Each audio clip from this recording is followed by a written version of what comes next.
we are going to learn proper fractions, improper fractions and mixed numbers. What's a proper fraction? A fraction where the numerator is smaller than the denominator is called a proper fraction. Now we know fractions have two parts, that is numerator and denominator. Numerator is the top half of the fraction and the denominator is the bottom half of the fraction. Now let's see some examples for proper fractions.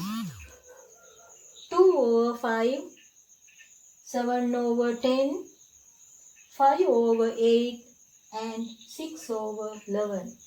In these fractions, numerator is smaller than the denominator. So these fractions are called proper fractions.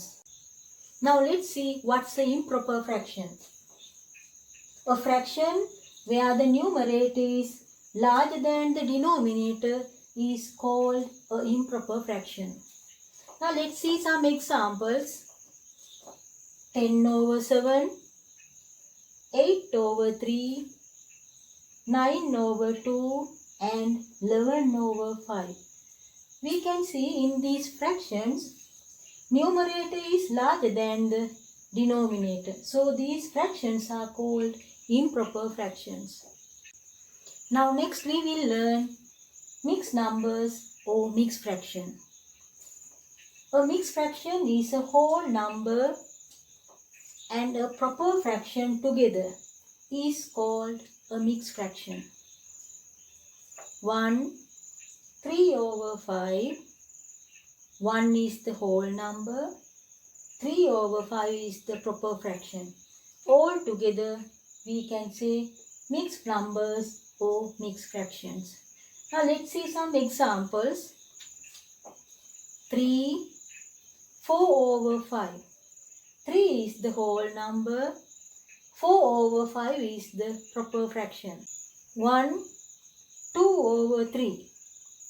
1 is a whole number. 2/3 is the proper fraction. Last one, 7, 5/8. 7 is the whole number.